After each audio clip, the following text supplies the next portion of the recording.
Hello and welcome everyone. This is Anamika. We have Professor Arun Rajkumar with us. Sir has taken weeks 7, 8, 9 covering the optimization content. So if you have any queries, please go one by one and sir will be answering your queries one after the other. Over to you, sir. Thanks, Anamika. Hello, everyone. I hope everybody is doing well. You can perhaps, if you want to talk generally about the content, if you have any queries specifically about the topics that I taught, or in general, if you have any feedback about what you felt about the course so far and things like that, please feel free to put your hands up, raise your hand, and then you can turn on your video if possible, and then introduce yourself and ask the question. Yeah.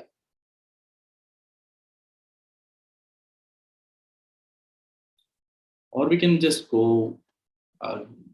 If some of you can maybe introduce yourself, I'll just get to know who's doing what in general. Anybody?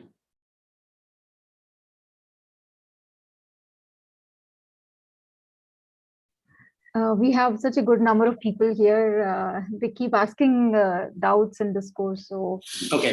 People, please ask your doubts firsthand from sir. He has covered some good content. I think we have a hand raised. Okay. Yeah, Ria, please go on. Yeah, Ria, please. Good evening, sir. Okay. My doubt is from week 9, graded assignment. Okay. Question number 13. I was able to solve that question using a general approach, but I wasn't able to verify it using the KKT conditions. So could you please tell me how to use KKT for that question? Ria, sir, so assignments, sir, we'll have to take a look as in where they are. Maybe you can ask your specific doubt that you have in that particular question. You can explain the question and then you can ask the specific doubt from sir. Okay. In general, the idea is not to solve the assignment problems per se. I think I'm sure the TA team would decide if you have specific assignment doubts. But if in general, if there are any questions about, so I'll ask my doubt. The point where I was getting stuck at. So I was first verifying the stationarity condition, in which I was getting 3 variables: U1, U2, and U3. And 2 equations in total. So there were 3 variables and 2 equations. So I wasn't able to get the values of U1, U2, and U3. So what was the general approach that you said you used to solve the problem? I first checked for the stationarity conditions using the formula grad F plus sigma from 1 to M. That formula I used, and I got 2 equations for the stationarity and 3 variables. Should I tell the equations that I got? No. So what I'm asking is, you said you solved the problem using a different approach, right? So what was that approach? Yeah, so I took 2 equations, constant equations at a time. Then obtained for example, first 2 equations, I got a pair of y1, y2 values. Then second and third constraints, I got another pair of y1, y2 values. And then first and third constraint, so third pair of y1, y2 values. Then I substituted all 3 pairs into the objective function, and whatever gave the minimum value, I chose that answer. So the answers that you got, do they satisfy the KKT conditions? That I wasn't able to verify actually. Okay. How we use KKT in that. So the KKT condition kind of tells you a set of equations that needs to be solved, right? So you say you got an answer, you can plug this into, you can take the gradient at that particular point for the objective and the constraint, and then see if your KKT condition gets satisfied, right? So is your, for instance, if your simple thing, right? So is your gradient at the optimal that you have got, is it a linear combination of your gradients at your objective? Okay. Right. So that's what KKT is essentially telling in some sense, right? Okay. So That's one condition that you need to check. So what I'm saying, what you should not misunderstand is that KKT gives you a recipe for solving the problem. That's not the case always, right? So it may not. What KKT says is that these are necessary conditions for optimality, right? So if you have an optimal solution, then you can verify if it is optimal, or at least you can dismiss the suboptimal solution by seeing that it does not satisfy KKT. And if it's a convex problem and all that, then it is also necessary and sufficient. So you can also verify its optimality by checking KKT. You cannot get to the optimal solution in general just because we know that it solves the KKT problem, right? Okay. Yeah. Okay. So, I mean, problems are going to, yeah, go ahead. Sorry. Just a follow-up question. For in the tutorial questions, the question was solved using KKT. I mean, they did not arrive at the point first and then verified it using KKT. They started off with KKT from the very beginning. So, but there the case was two variables like y1, y2, and two constraints.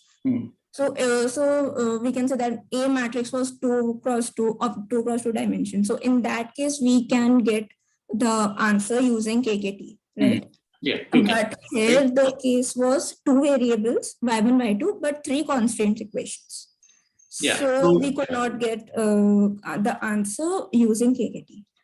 Yeah, so I'll have to take it the exact, probably I'll look at it later at the exact problem, but in general, what you're saying is correct, right? So it's not necessary that you'll be able to solve for the problem by looking at the KKT condition, right? So it gives you a sufficiency condition only, right? So it's like saying, take a simpler case, right? So not even a constraint problem.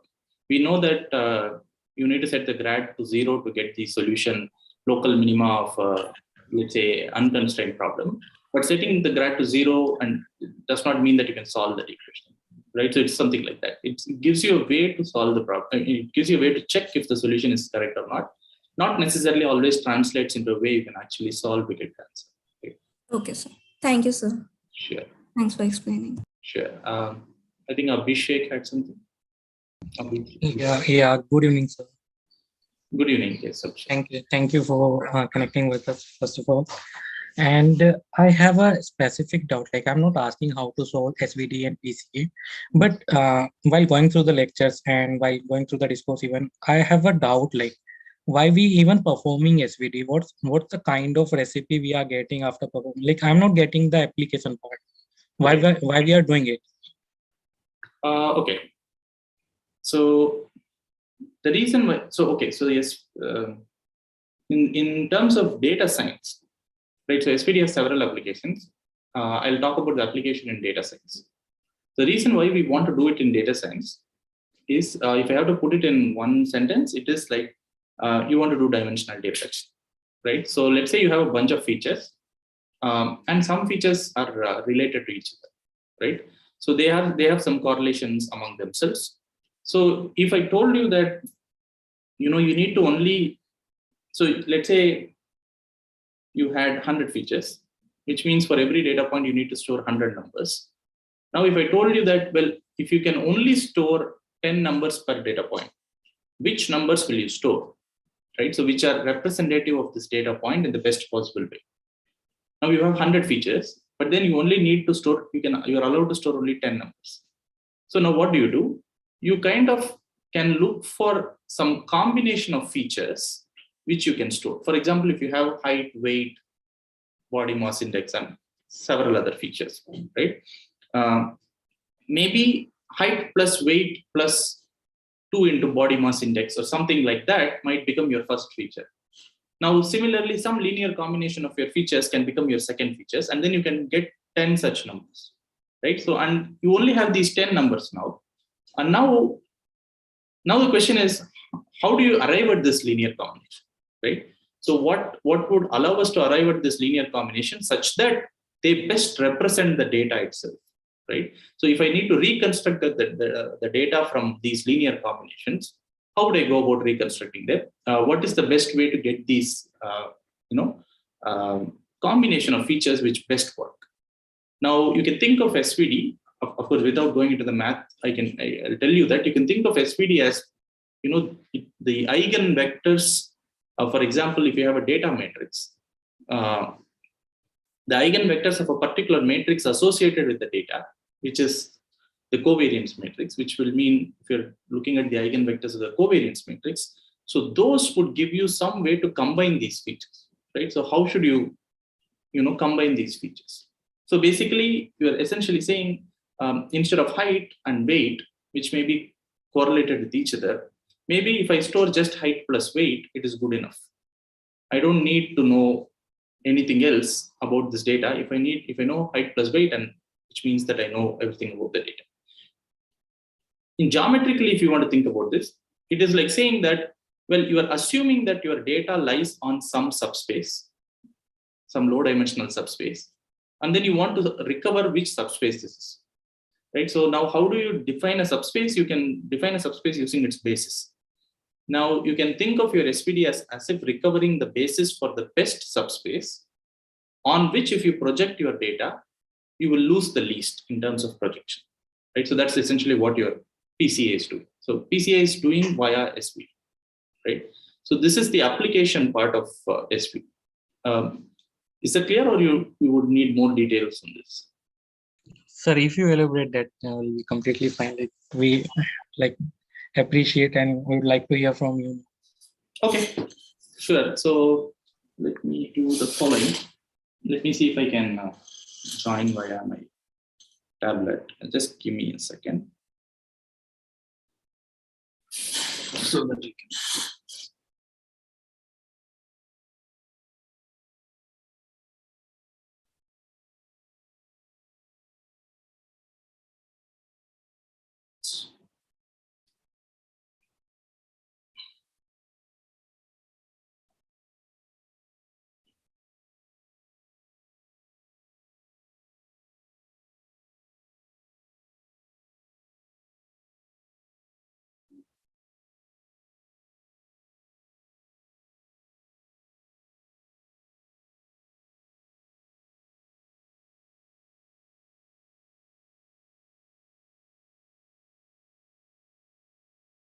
Yeah, just joining.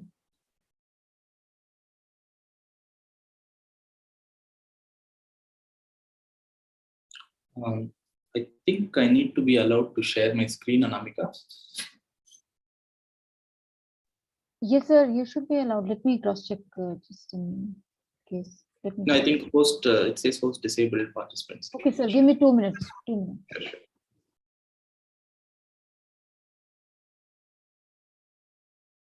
Okay. Meantime, was there another raised hand? Sir, can I ask a doubt, Dylan? Sure. Good evening, sir. Thank you for taking the session. And I just had a random doubt about week 7. It's not about the calculation part, but it's about something you said in the lecture. I may be paraphrasing it wrong, so please do correct me. So you said in machine learning algorithm, when we take the gradient descent algorithm, the local minima turns out to be the global minima. And all the functions are kind of convex functions that we get in the machine learning algorithms. So we don't need to worry about it. Like in generalization, you said something along those lines. Why is it so? No, the causality is in the opposite direction. It's not that it turns out to be convex and we don't worry about it. And so we don't worry about it. We know that if it is convex, we don't have to worry about it. And so we look for convex loss functions in machine learning, right? So we know that we can work with convexity very well, because when you have convex functions, the local minima also is a global minima. And we know algorithms which work very well for dealing with convex functions. So now, because we have this ammunition in our hand, we want to develop algorithms which kind of work with some loss function. And if this loss function happens to be convex, then we can use all this machinery that we learned to solve the problem better. Right? So it's not that the loss function is naturally a convex function, and in machine learning always, right?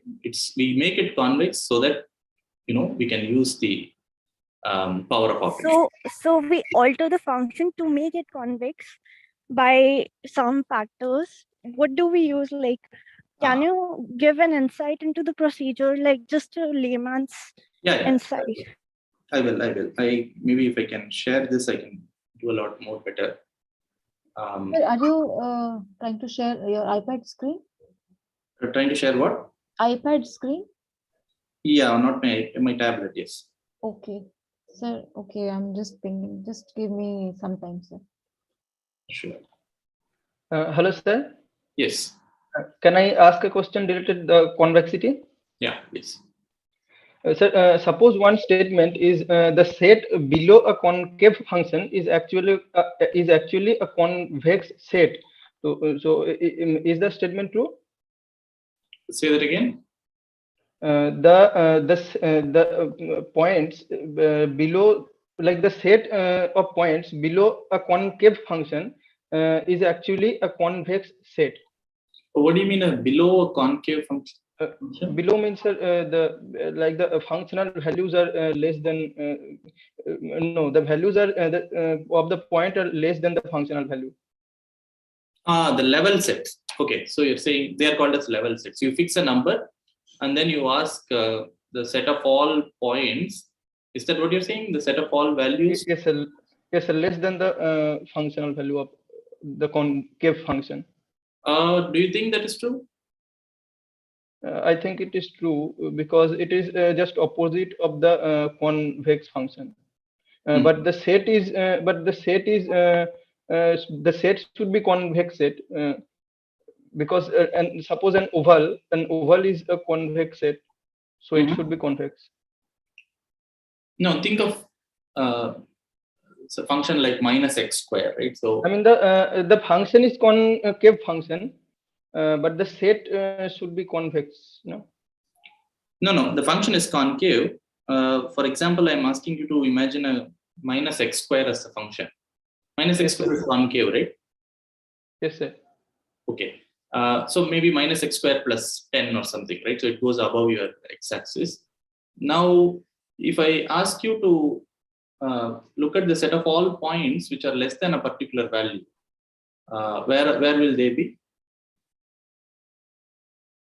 So if the values are less than the functional value, then it will be the below the curve. I don't, okay. So think of it like this. This is a concave function, right? Yes, sir. This is your x. This is f of x.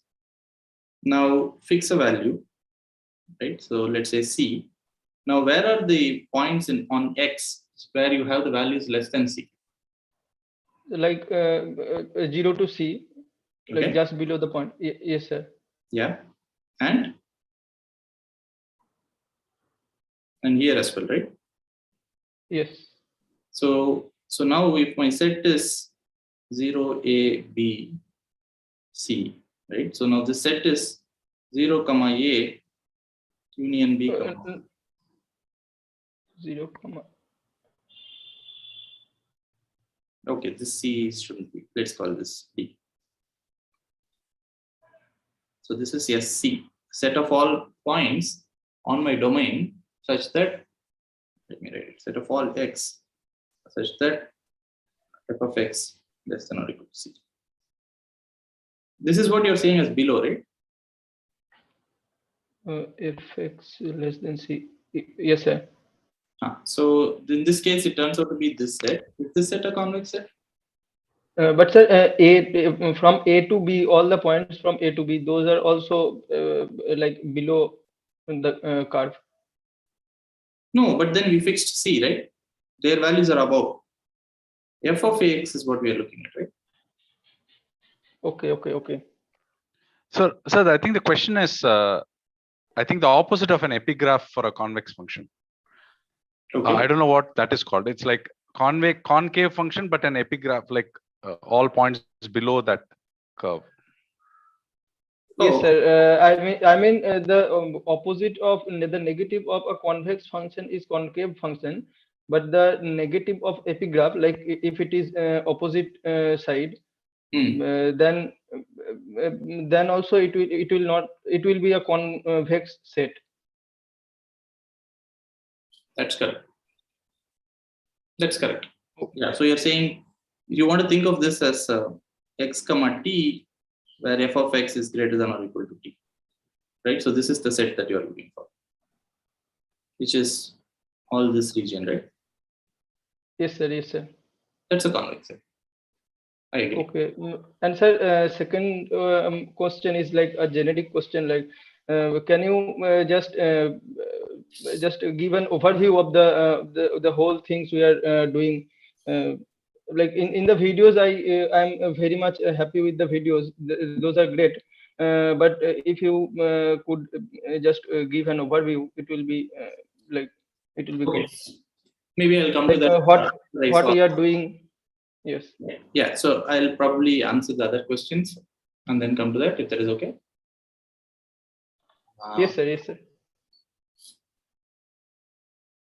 Okay. So if I go to the previous one, it was about SVD, right?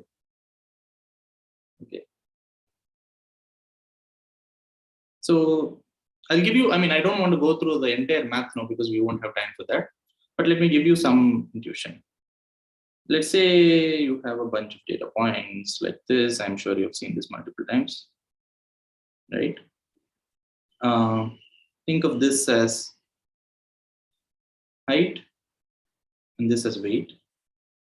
Let's say I have centered the mean to be 0 so that you get negative weights and heights. It's just I've centered the data. So you have data like this. Now, let's say if there are n points, right? I need 2 into n numbers to store these points because each number has height and weight. And there are n of them, so I need 2 into n of this to store these. Now, what I'm saying is that if I'm only allowed 1 point per data point, right? So if I am allowed to store only one number, which number would I store, right?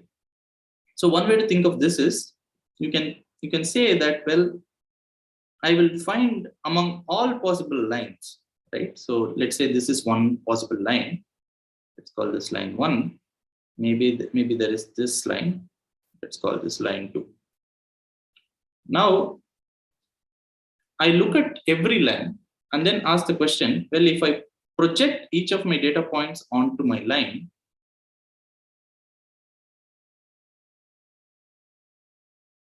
right? So this is the projection of all the blue points onto the yellow line. Now, what can happen? What has magically happened is that to represent these points, I can represent this yellow line as, let's say, 1, 2, right? So maybe this is the point 1, 2. And then every other point, I can represent it as some scaling of this 1. Maybe this guy is -5 times 1, 2. So I'll just think of this as -5, right? So I have this representative.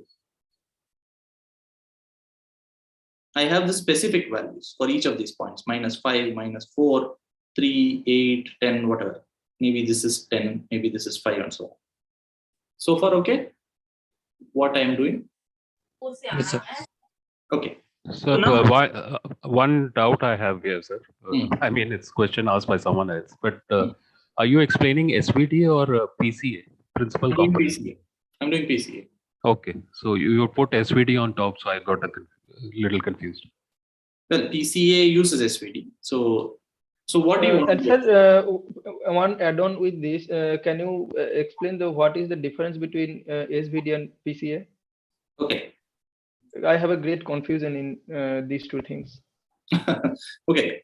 SVD just says the following, right? You take any matrix, it can be written as U sigma V transpose, where U is an orthonormal basis, V is an orthonormal basis,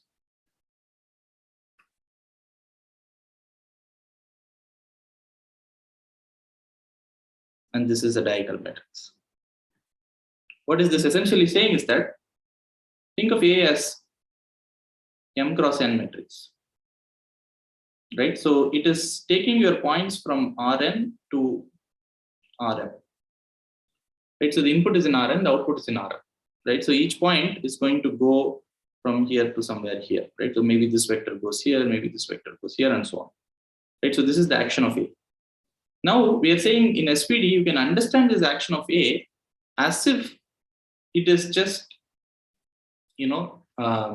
scaling the vectors, right? So the essential thing that is happening is only scaling, which is given by this diagonal matrix.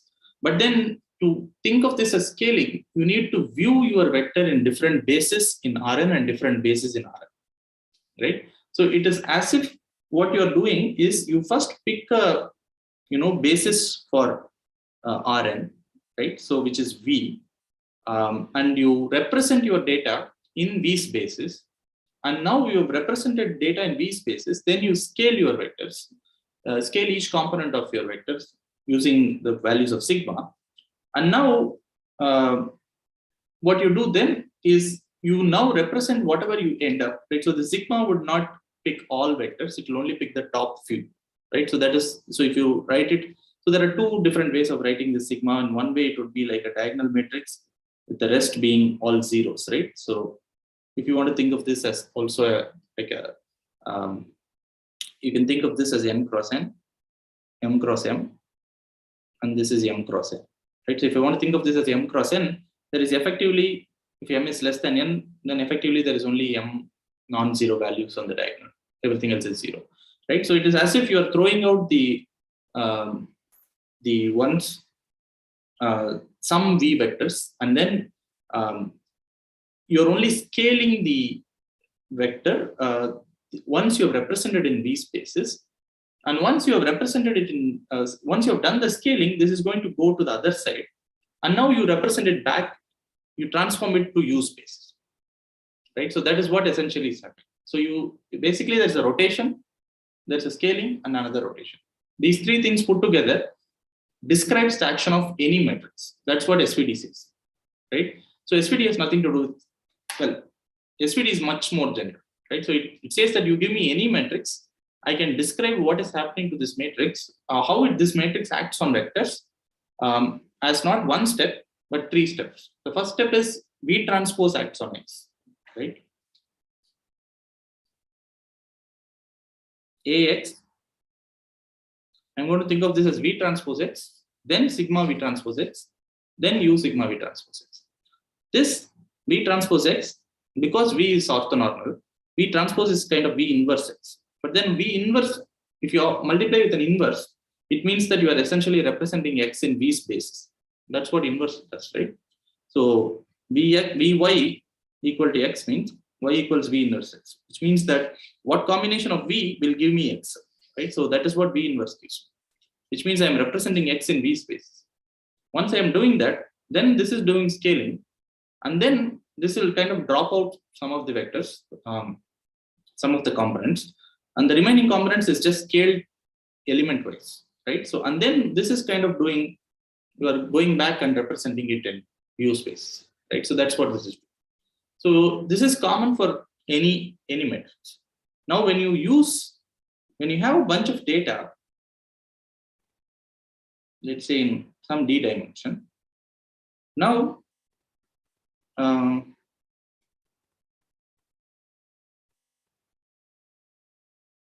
you can now look at the matrix x1, x2, xn.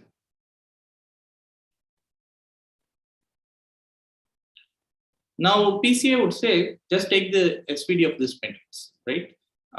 And then that will kind of give you the directions of useful directions. But that's a bad way to understand this, I would think, right? So the better way to understand this is to say that you look at the covariance matrix of your data, which is XX transpose, and then look at the eigen decomposition of the covariance matrix, right? So the eigen decomposition of any matrix, right? So any X, we know X can be written as U sigma V transpose. X transpose will be V sigma U transpose. So this is I because orthonormality of V. So this is just U sigma square V U transpose. So this is basically, this is the eigen decomposition of XX transpose. So the eigen directions of XX transpose, in fact, give you the, if you had to do X as U sigma V transpose, the left eigenvectors are essentially the the left singular vectors are essentially the eigenvectors of XX transpose. And similarly, the other way would be the eigenvectors of So if you do X transpose X, you would get P sigma V transpose. Right? So this would be the eigen square. This would be the eigen decomposition of the X transpose X matrix. Is this clear so far? Yes, sir. Very clear. Yes. Yes, sir. Yeah. So PCA is like saying that you look at the essentially the crux is in XX transpose, the covariance matrix. Now it so turns out that the eigenvectors of the covariance matrix also happen to be just doing SVD of X itself and looking at the left eigenvectors. And so you do SVD. PCA is essentially applying SVD to the covariance matrix. Got it, sir. Thank you. Matrix, or the eigen decomposition to the covariance matrix. One question can I ask out here, sir? It may seem a little stupid, but my question is that you showed that we are taking from Rn to Rm space. Can we do it the other way around, from the column space to the from the row space to the column space? Or you? That would be a transpose. Okay. Okay. Right. Right. So if Yeah. you want to This diagram. Yeah. Yeah, so we can do it anyways. Yeah. So that I mean, this is just a matrix that. Right. I mean, if it has to map Rn to Rm, it has to be a M cross N matrix, because this has to match with this. Right. If it has to go the other way, this has to be N cross M. M. The transpose of this. Right, sir. Got it, sir. Thank you. Sure. Okay. Do you want me to connect with this, or this is clear? This part. I didn't finish this though.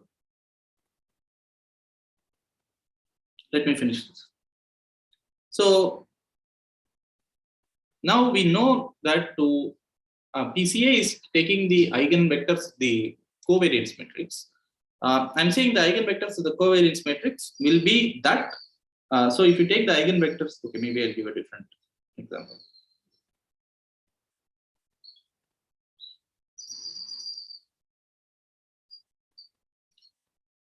Let's say your points were all like this, right? Now, what do you observe from this data? Each point is a three-dimensional point. But if you look at this data set, what do you think? Do you observe anything interesting?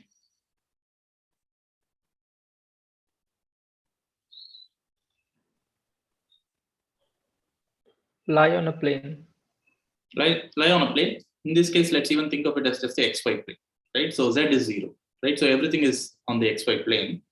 Now, if I ask you to give me one line onto which I project this data, such that the sum of the residuals, the minimum, the errors after doing this projection is as small as possible. So that would be maybe something like this. This line, right? So let's call this U1. Now I project things, right?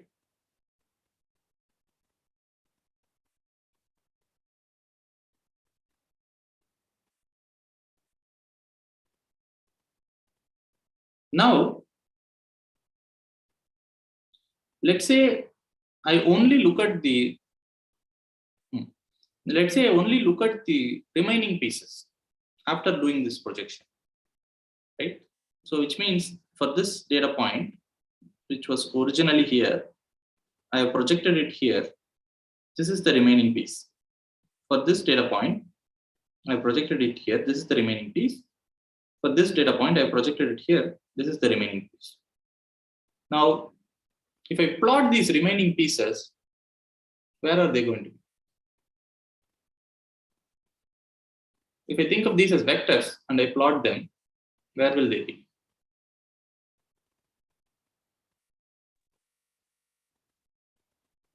In orthogonal space.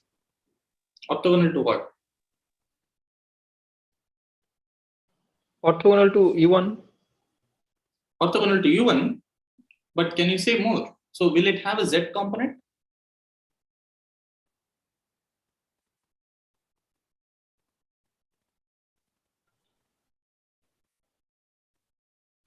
May not be.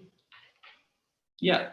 So think of this, right? So this point is on the plane. This point was on the plane, and I got the best point along this line on the plane.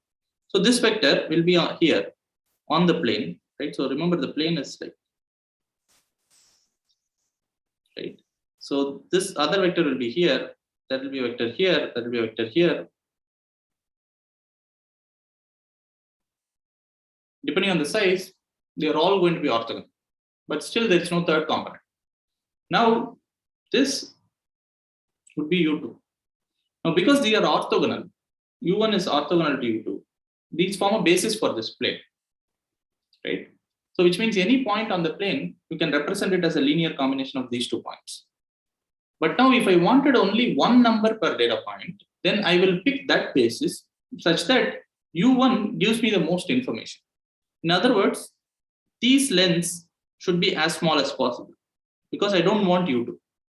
Now, then I would pick that direction, which will give me the least sum of projection errors. That would be my first U1. Now, if I take the residuals and then again I fit, I'll try to fit a single line, which gives me the least projections. In this case, because all data points are along this direction, that line will be U2 itself. But maybe if I have some third component for some points, the projection won't be 0 yet, right? So I can keep doing this residual fitting and I'll get one extra line every time. Now, if I look at all the subspace spanned by these lines, I stop at some k and I look at the subspace spanned by these vectors. That would give me the best possible subspace that represents the original data point. Now, if I put these all in columns, this will be the eigenbasis of the covariance matrix. Right? So you can arrive at the same result by just looking at the eigenbasis of the covariance matrix. That needs a proof, that needs some work, but these are exactly the same things. Right? Basically, you're looking for directions where if you project, you lose the least. And it turns out that that is same as, in some sense, finding the directions where if you project, you will maximize the variance of the projected data. And that happens to be just the top few, space spanned by the top few eigenvectors of the covariance matrix. Does that make sense? Yes, sir. But why the U2 is in the in the origin? It should it not be in the middle of the data points? You mean why am I writing this vector like this? Is that the question? Yes, sir. Yes, sir. I think yes, sir. I think that should be in the middle of the data points. Okay. So according to the direction, it is same, but I am asking for the representation only.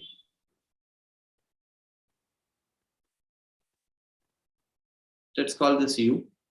Let's call this V.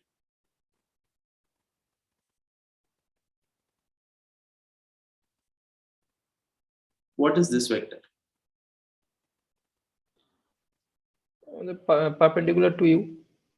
No. Can you tell me in terms of U and V what this vector would be?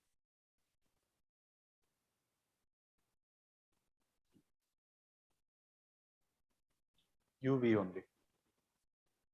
V minus U, yeah. So basically you're asking, how does vector addition work? So you take this vector, if I want to add one more vector, I keep it here, right? So which vector I should add to U to get V? U plus what? Okay, sir. That will be V minus U. But then where is that, right? So vector has to be here. It has to be grounded at the origin, right? Yes, yes, sir. Got it. Okay, so any other questions about PCA or SVD?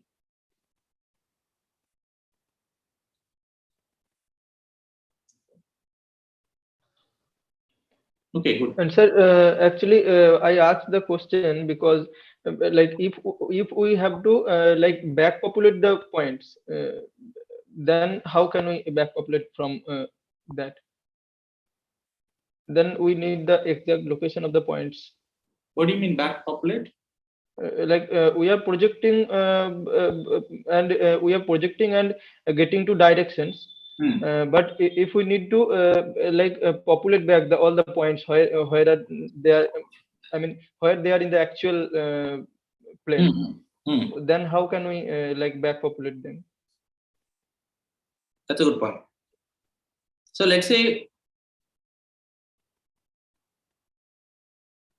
let's say this is the set of all eigenvectors of your covariance matrix, where each ui is in it's correct, right? Yeah.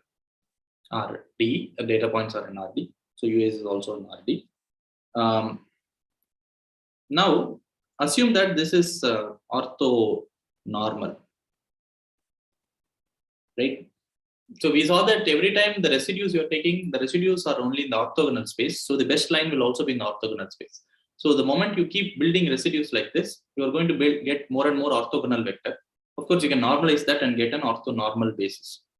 Now, if you want, so you have, let's say, X, which is an RD. Now, what could you store? Let's say D is 10,000. But then you are allowed only some K dimension where K is like 5. Now, what could you store? Instead of this 10,000 dimensional vector, let's call this 10,000. Instead of this, I'm going to just store X transpose U1 and X transpose U5. I'll only store this.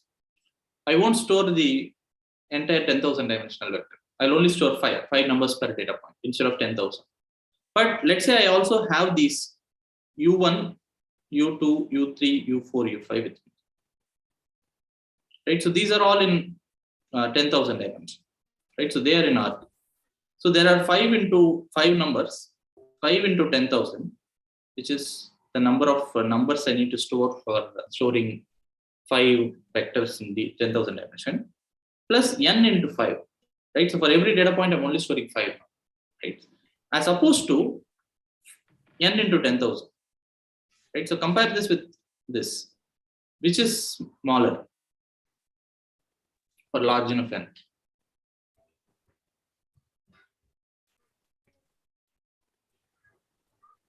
Which of these numbers would you think will be smaller? 5 into 10,000 plus n into 5? The second one, n into 5 into 10,000 plus n into 5. Yeah, so you are kind of achieving some kind of a compression. But now to answer your question, how do you get back the original data points? Well, you cannot. But what is the best that you can do?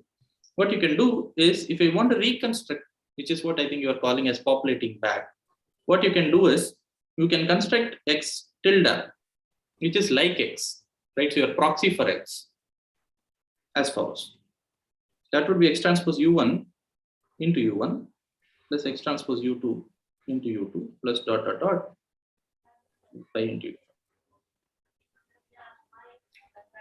Now, because these are all in RD, this will be in RD, right? So in general, this may not be your X unless your data, all the data lied in a 5-dimensional subspace. Then these U1 to U5 are enough to reconstruct the entire data. Otherwise, you are kind of losing some bits, but then you are assuming those bits are noise. Right? So that's the idea of PCA. Okay, sir. Thank you, sir. Got it. Okay. Anything else about this? Okay. Now, what was the previous question? I forgot. The one that was asked before PCA. Convexity, correct? Okay. Yeah. Was it convexity? Sorry, can somebody repeat the question that was asked? Forget the question. So it was why does machine learning algorithms like converge, like why do they always use, why does the local minima have to be the global minima? I don't understand that. Good. Yeah. So typically, so machine learning has something called as a classification problem, which you will see in the next semester. But let me give you some flavor of it. Right. So you will have data points like this, data set like this.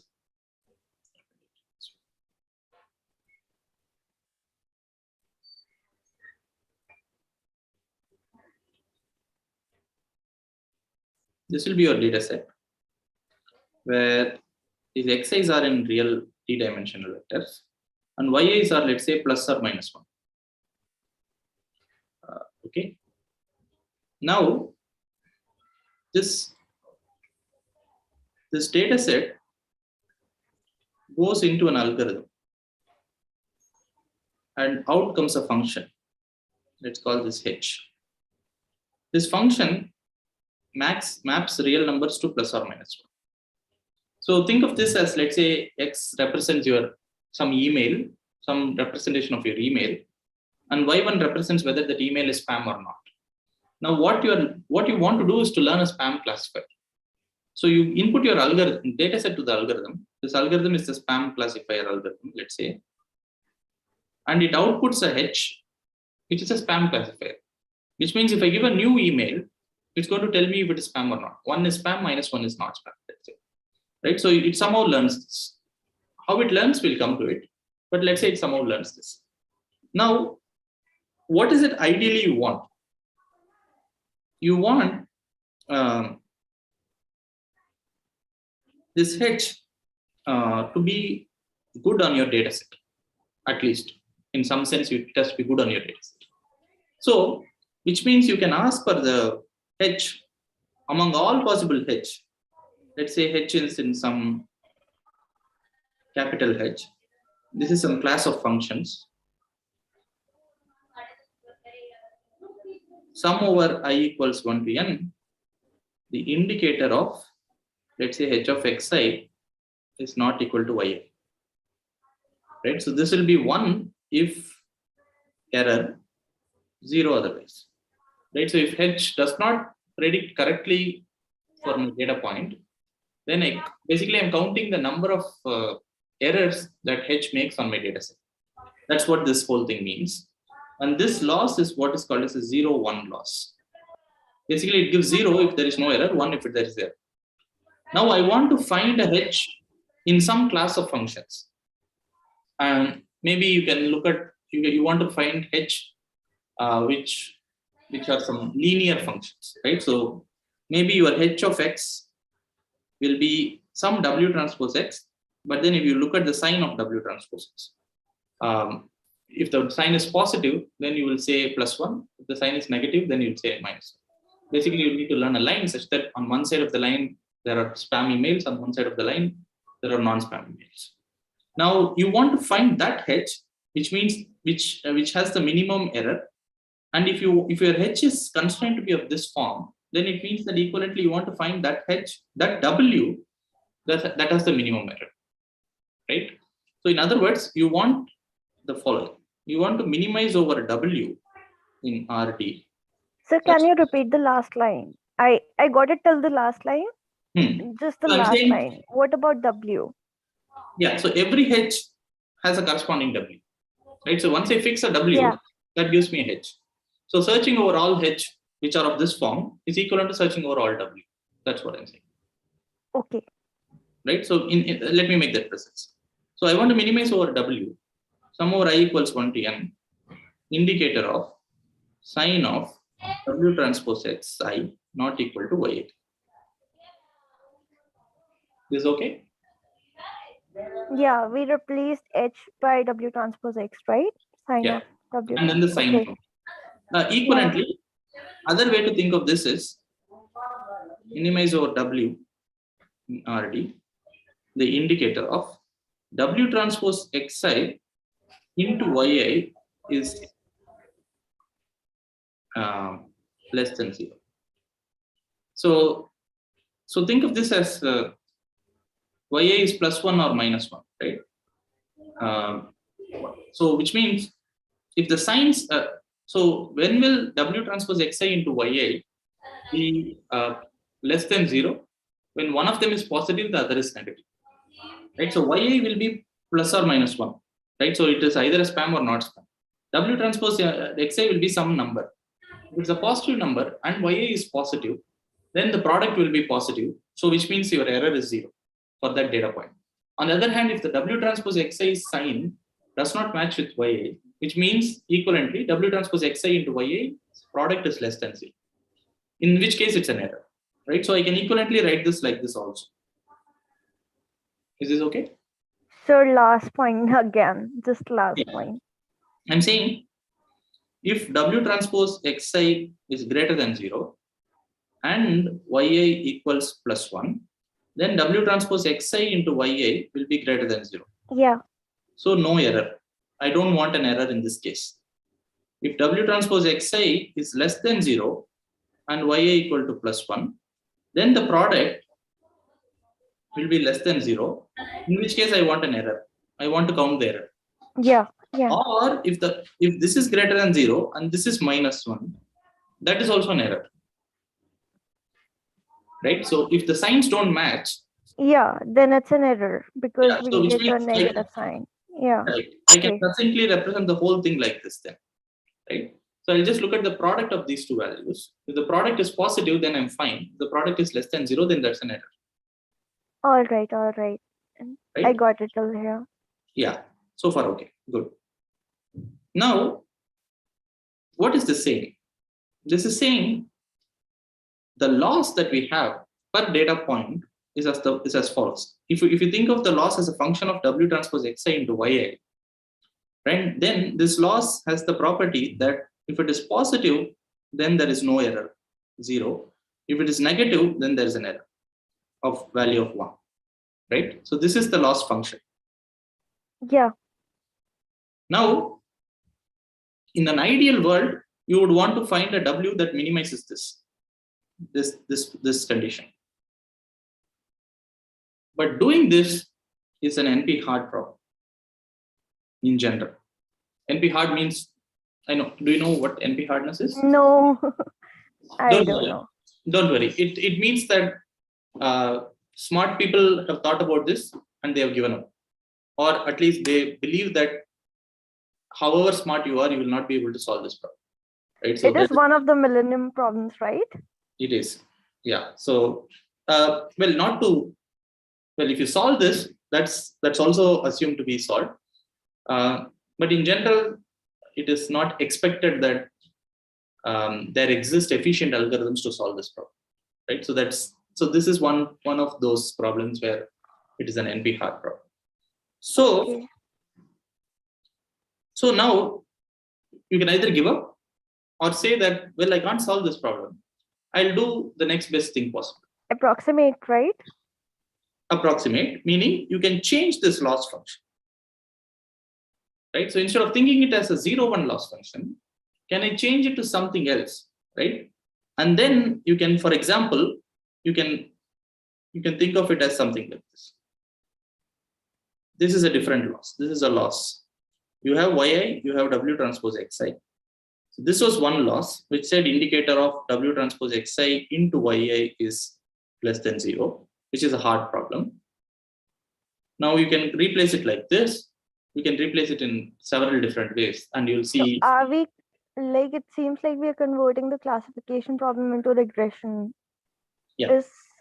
This is a regression loss. Good. This is a regression loss. But okay. you can do other things as well, right? So this is one loss. Maybe this is a loss, right? So maybe this is a loss. Okay, this won't go below. Maybe I'll use a loss like this. Maybe I'll use a loss like this. Now I am free to choose whatever loss I want. Now, which loss would I choose? Such that it doesn't differ too much from my 0-1 loss also, and is also amenable to calculation, right? So I should also be able to get an answer. And now we use the fact that if the loss is convex, then it's no longer an NP hard problem. You can actually solve it.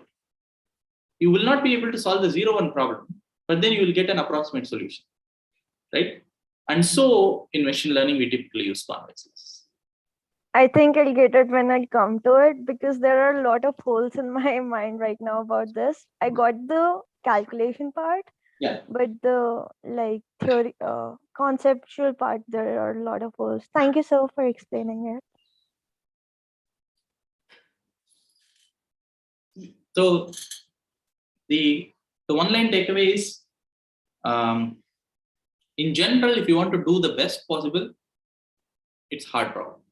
So you then try to see what best you can do, and so you resort to convex losses. That's the current. That's why typically we use convex losses in machine. Okay. Now recently, there are surprisingly there are some non-convex methods also, methods that work with non-convex losses also, which seem to work very well. That is the world of deep learning. And we are still, as a community, trying to figure out why it works so well. Because in general, the general theory of optimization should say that you should get stuck in some local minima. But it seems like even for non-convex functions, you are somehow able to magically go to the global minima. That's still an open question. If you solve that, I think that will close a major gap. We'll be learning some of it in bachelor's, right? Deep learning in the deep learning course. Yes. You will probably not learn the theory part of it, I think, but you will at least know what these neural networks are, deep learning are, and so on. But yeah, at some point you look at those, and then if you are interested in understanding, why these things work, which the community does not have 100% understanding today, but I'll be happy to point you to references at that point. All right. Thank you, sir. Thanks a lot. Yeah, sure. Okay, great. We have another 5 minutes. Any other questions? Right. Okay. But yeah, go ahead. So I have a question. Yeah. Can we say that positive definite matrices, which are symmetric, is a convex function? So, how are you relating the matrix to the function? So we have done this in the positive definite matrix in linear algebra, which has a quadratic form. So I was just trying to connect if there is any kind of a relationship between the two.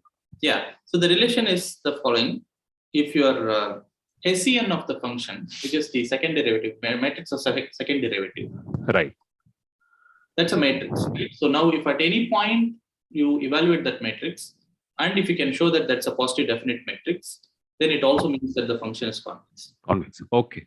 Right. So it has to be a Hessian. So because that you defined as anyways as the one of the definition of the convex, the second derivative has to be greater than 0. So that's the simple thing that we think about, right? So if it's like an R to R function, saying that the second derivative is positive, well, if we write down the generalization of that, then it means that the Hessian has to be PhD.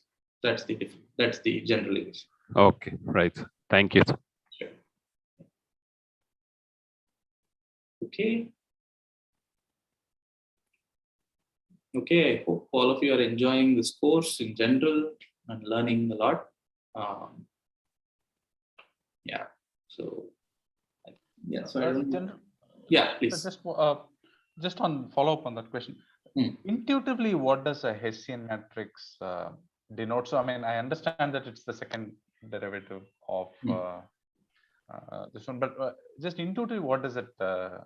Intuitively, you can again hand-wavily I'll explain. Intuitively, you can think of it as how curved is that function, right? So you look at any point and then you want to ask how curved a function is. Now you want to look at curvature in different directions, right? So if it's an R to R function, then you can look at the second derivative and that will tell you how curved the function is. It captures the curvature. In a higher dimension, we want to understand how the directions themselves are related to each other. In which direction does it curve the most, and so on. And your Hessian matrix's eigenvectors will tell you the direction where it curves the most. Yeah. Right. So, which means that if the Hessian matrix is positive definite, then it is clearly convex. If it is positive semi-definite, does it mean that is also convex, isn't it? That's also convex because it doesn't have a second derivative in some directions, but that doesn't mean that it cannot. I mean, the other directions are still curving, right? So it's still convex. Right. Yeah, it's basically linear in those directions. So, but if it is negative definite or semi-definite, then it means there is a maxima or a saddle point, is it? So if it's a negative semi-definite, then it means that it's curving the other way, right? So if it has both, then it means it has a saddle point. Right? So in some directions it's curving up, in some directions it's curving down, which means that there will be a saddle point. Okay. Yeah. Okay. The last point is not clear. Both means how it'll be either up or down. No. So your eigenvalues, some eigenvalues are positive and okay, yeah. Got it. Yeah, that's what I mean by both. So which means in some directions, if you travel along that direction, you'll actually be, your roller coaster will take you up. Right. Got Other it. directions you'll actually go down. Okay. I think we have Hello, sir. Yeah. Can you tell the what is the significance of the Lagrange multiplier? I am able to solve the problems using it, but what is the concept behind the Lagrange multiplier, or what is the any significance of it? So you can tell me what you know from the lectures. There is some optimization problem, maybe constrained or unconstrained. So if it is constrained, then the function minus some scalar value into the constraint function, and that is the Lagrangian, and the scalar value is Lagrange multiplier. Only this theoretical part I know, but what is the significance of it? Okay, so I think the lectures covered much more than this, right? So the geometrically, yes, sir. It tells you how the gradient of the objective relates to the gradient of the constraint, right? So and at optimality, these gradients have to line up, right? So I'm thinking of a very simple case where you have only one constraint, and when you line up, what does that mean? They have to be depending on your equality constraint or inequality constraint, they kind of have to be parallel or anti-parallel, right? So that is the geometric interpretation that we also saw in the lecture. Now, two vectors to be parallel doesn't mean that they are equal, right? So one can be a scaled version of that. Now, what is the scaling is actually your Lagrange multiplier, basically, right? So this is for one constraint case. When you have multiple constraints, then your derivative of the gradient, objective, should be a combination of the gradients of your constraints. So now, which means that you can express your gradient of the objective as a linear combination of the gradients of the constraints, and these linear combinations correspond to the Lagrange multiplier for that particular constraint, right? So that's the significance. Does that make sense? Yes, sir. I got the not completely clear, but I got the idea. Yeah, I think you should go back and check the videos where I draw the pictures and explain this, right? Yes, sir. Yes, sir. I will defer to that. Yeah, sure. Okay. Anything else? If not, we can. Anamika, what time do we close? Sir, we can close whenever the queries get over. It's no time message. Sir, I just joined. I mean, I'm not sure if this was covered before, but I couldn't understand the significance of converting a primal problem into a dual problem, wherein we have the minimization and then we convert it into a maximization problem. Is it easier to solve that way? Yeah. So it is not always necessarily easier, but especially in machine learning, you will see examples of problems where instead of working with the primal, if you work with the dual, you gain a lot, right? So the specific reason why I did not, cover the example is because that will come much later. I mean, perhaps in the next semester, where you look at this algorithm called support vector machine. Basically, going to the dual view gives you a lot of insights in that particular problem. But it would be too much of a stretch to cover that details here. But in general, let me give you some intuition, right?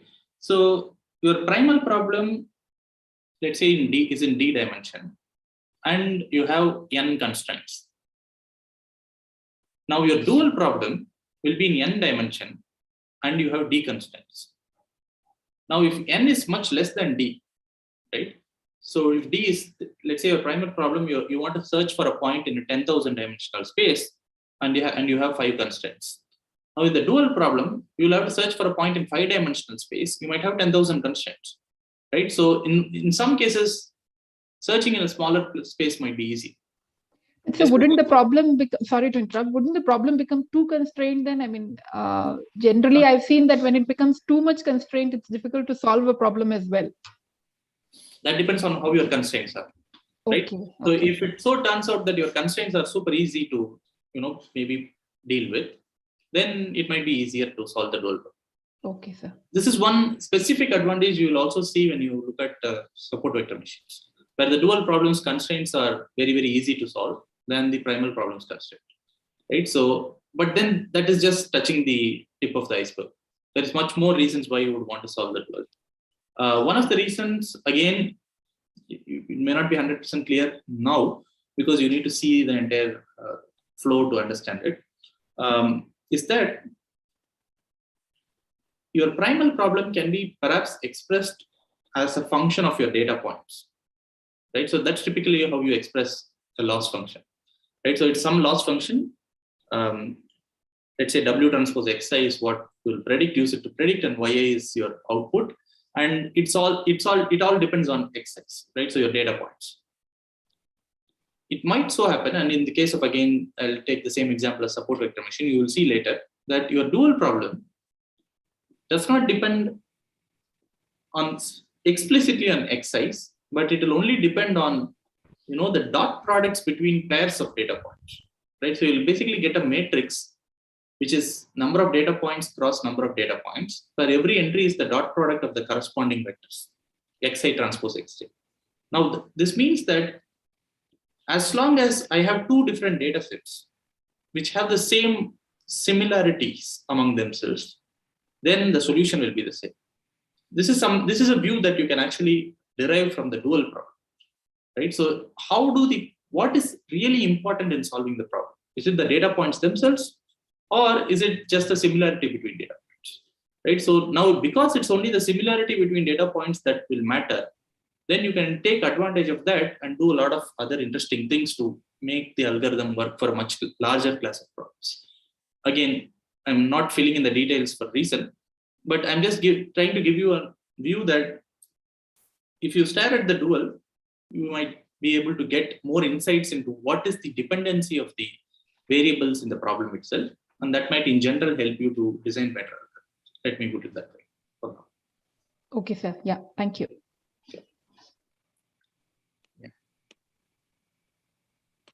Yeah, Yogendra, I have a question. Good evening, sir. Sir, I just want to know what should be the approach for understanding the theory in a better way. Because I am able to solve the questions put into the graded assignment and the practice assignment, but theory part I am facing difficulty in understanding. So what should be approach? Watching the videos again and again, or solving the more and more problems? Solving more and more problems, definitely. But sir, we have a limited number of problems in the practice assignment and the graded assignment like that. So what should we refer to? Yeah, so I think to do more problems. Yeah, so there are some standard textbooks. Let me perhaps type it in chat that you can use. One is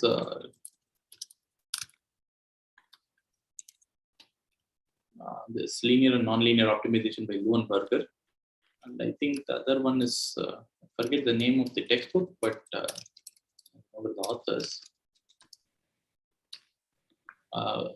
It's some optimization. I think numerical optimization by Nosidel and Wright. The third one will be convex optimization by Stephen Boyd.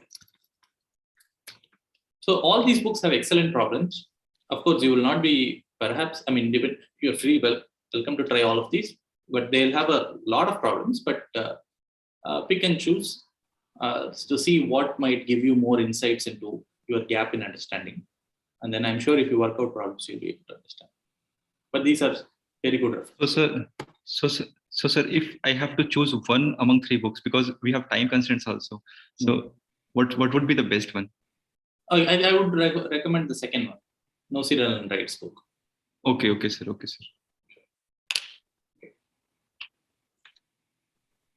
Sir, I have one question, like it is not related to content or anything. But it's like at some point of time you have started your machine learning and this journey also. Like yeah. So like we all are pursuing this degree. So what kind of suggestion you will suggest us, like to go ahead and excel in this field and to become better day by day? What daily things we need to do? I think, I mean, each person's journey is different. Each person's goal is different. I had a different goal. I wanted to, do more like research in machine learning. Some of you might want to build systems. Some of you are more academic interest. It depends, right? But in all of these, I think it's important to develop the fundamentals, really strong fundamentals. And for that, of course, that is what this basic course is building you, what is scaling you towards, right? But what I would suggest is take one good textbook of machine learning. Once you start the machine learning course, right? Pick one book of machine learning, go over it and try to solve as many exercise problems as possible, right? So the more exercise problems you solve, the more insights you will get, right? So more confident you will be about your understanding of the subject itself. I think that's what I would suggest. For ML, well, the standard textbook is the one by Christopher Bishop. I mean, I really like that book. It's Pattern Recognition and Machine Learning by Christopher Bishop. But you would need some background to really get the grasp of that book, right? So it's kind of notation heavy, math heavy. So if you're comfortable with linear algebra, probability, some bits of optimization, then you can jump directly into that textbook. So if you know that textbooks, at least the topics cover to cover, I think you are all set. Then comes the deep learning world, and I'm sure there are several books that the deep learning instructors will suggest you to look at, right? So again, I would let me reiterate that it depends on what your kind of goals are. But what I'm suggesting are more like fundamental things. But how deep you want to get into depends on how much time and energy you are willing to put into this. Right? So, but overall, I think I would suggest, at least trying to understand the pattern recognition and machine learning book by Bishop. Yeah. Okay, sir. Thank you. Yeah, sure. Okay. Oh, we have a good number of people. Anything else? Anybody? Any thoughts? Anything you want to share? Sir? Yeah. Sir, Suraj here. Hi, sir. I have a different question, like not related to the topic. So, sure. If I have to choose a research topic, which one I should go for? Because I'm confused right now in one of these. One is pattern recognition and image processing. Mm-hmm. And another is particle swarm optimization. Mm-hmm. So which one should I go for? Because I have interest in both of these. So I'm just quite confused which one to. Which one you like them better? Actually, I'm confused. That's why I can work on both. I have interest in both the one. So, yeah. But as suggested by the guide, that you have to select any one of these. So, so I'm just wanting to know which can have a greater implementation in data science field also. Data science field, I would say pattern recognition is more relevant, but it depends on what you want to do, right? So if you're interested in particle swarm optimization, you should also consider that. So what I would suggest is if you're confused, then it means that you don't have enough idea about these fields. And once you develop enough idea, your interest might get aligned to one of these, right? So, and I don't want to bias you by saying that this is better, that is better, right? So I think you should be more open and read up more, and then you will automatically figure out which one you like, right? So again, it depends on what you want to end up doing. If it is end of the day, if you're going to do something in data science, things like that, then perhaps pattern recognition is a better choice. Yeah, so there are so many other problems that particle swarm optimization solves, which are interesting in their own right? So maybe you are more interested in that. You'll never know unless you explore it a bit more. Okay, sir. Thank you, sir. Sure. Hello, sir. Yeah. Sir, we have like 2 diplomas. One is programming and one is in data science. But till now, how much I have like learned that it seems like 2 different things. Like where these 2 things are related, or is there any like a common field like where both these things are needed, or something? Like, can you give some insight? Yeah. So about all the 2 your things. so all your algorithms have to be implemented, right? So that's where you want to efficiently implement these algorithms on, let's say, some constrained memory, constrained space, constrained hardware, whatever it is. And those are places where these things come together, right? So in fact, there are a lot of research going on today as to how to implement deep learning algorithms on mobile hardware, let's say, right? So when you have constrained hardware, memory, and things like that, then can you so because these algorithms are compute heavy, right? So now you want somebody with expertise in both to understand this, for example, right? So you want to develop algorithms which are more efficient, whatnot, right? So there are connections, of course. At an overall level, of course, you need to apply. Yeah, go ahead. Yeah, imagine this. Okay, so to solve those type of problems, like with constant hardwares, and how can I maximize the memory and these kind of things? So to solve those those problems, like futuristic problems, we need good grasp in both programming and data science. Is it? This is just an example of a problem that I gave. But even if you want to implement these algorithms, debug these algorithms and things like that, right?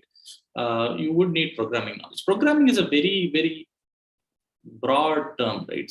So data science is one area where you have algorithms. Wherever you have algorithms, you need programming, right? So programming is common across computer science, right? So data science is one aspect of it where you have these algorithms which you want to make efficient, which you want to make run with certain memory, whatever it is, right? So these are places where the general ideas that you learn there might help. That's the connection, right? So now if you end of the day, this course, I think, was designed with the idea in mind that, let's say you want to be a industry data science person, then you would have to have the ability to implement these algorithms and also know what is happening with these algorithms, right? So knowing what is happening in these data science algorithms is what the data science part of the diploma is. Implementing is the programming part, right? So both of these are necessary, right? So especially if you want to be, in an industry and dealing with real-time data and then trying to come up with solutions. Yes, sir. Yes, sir. And sir, if I specifically say that I want to go with the web development and security, web security, this type of things, then is there any data science implementations, or these are completely pure programming kind of thing? Web development, I'm not very sure, but security, these days, a lot of data science is being applied in security-related aspects, network security especially, right? So you want to detect attacks, you want to detect malware, you want to detect whatnot, right? So you want to detect packets which are bad, things like that, right? So you want to balance, a router needs to balance throughput across different channels, right? So all of this is like you are dealing with data and then you are asking a question, where a lot of these methods have been applied, right? So it's a very nascent field. A lot of people, even in IIT Madras, are starting to think about data science based applications for network security. For web development, perhaps not, right? So I'm not. Yes, sir, actually, I asked about the security part only. Okay, sir. Got it. Thank you, sir. Thank you. Okay, so let's give some time for people who have not asked questions so far. So can I ask something? Sir. Yeah. What? Sir, do you have like a geometric interpretation of symmetric matrices in mind? Sorry, say that again. Do you have like a geometric interpretation of symmetric matrices in mind? So if it's a real symmetric matrix, my geometric interpretation is, if let's say symmetric matrix is by definition square, and if it's real, then my geometric understanding is that it is just doing scaling, right? So because you can always write a real symmetric matrix A as U times sigma times U transpose, right? So where U is the eigenbasis, sigma is the diagonals, right? So basically, what is it doing to an X? It is first rotating it, scaling it, and then rotating it back to the same mass. Rotating it back, right? So think of this as 45-degree anti-clockwise rotation, scaling, and then again 45-degree clockwise rotation. This 45 degree is determined by that U matrix, right? So that's the eigen matrix. But that's just modeling the picture. The real thing that's happening is every real symmetric matrix is actually a diagonal matrix. It's just scaling your components. That's all it is doing. That's all I would like to think about it. Everything else is just the perspective with which you are viewing it, right? So the basis in which you are viewing it might be different. End of the day, all it's doing is just scaling things. So, sir, like, is there any special reason that the eigenvectors are always like 1, 1, and 1 minus 1? Or that's not true at all. You take any U which has orthonormal columns. You take any sigma, and then you do U sigma U transpose. You will get a real symmetric matrix, right? But like the eigenvectors are still like scaled up version of these two vectors, right? It can be anything, right? It depends on the matrix. Why should the eigenvectors always be 1, 0, and 0? No, 1, 1, and 1 minus 1. That's only if you have a 45-degree rotation, right? So in 2-dimensional, think of it as 60-degree rotation. Then it will be a different one, right? So it will be 1 by square root of 2, square root of 3 by 2, something like that, right? Yeah. You can put any cos theta, sin theta, minus cos theta, minus sin theta, right? Sorry, I missed the. Basically, you can put any rotation matrix, and that will still be symmetric. If you do rotation sigma, rotation transpose, right? Okay. Yeah.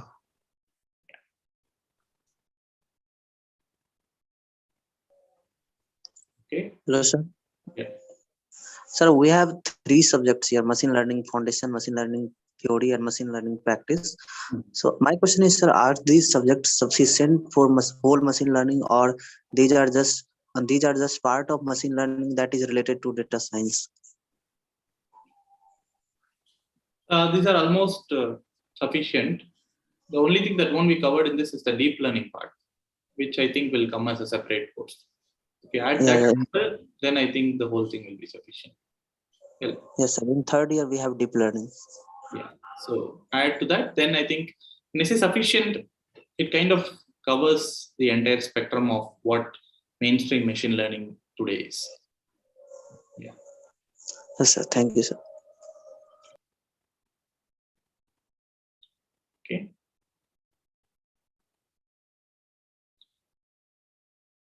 Anything else? Any more questions, anybody? Okay, since there do not seem to be any more questions, maybe we can close the session now. Sure. Thank you, Professor Arun, for taking time out to join this session. It was really great session where you also covered the queries from the previous weeks, linear algebra content, and the students' general queries as well. So I think it was really beneficial for all the students. Thank you very much, sir. Thank you. Thanks, Anamika, and thanks everybody for enthusiastically participating. And all the best. And I hope. Thank you, sir, for this. Thank you, sir. Session. Yeah. Thank you, sir. See you. Thank you, sir. Bye, everyone.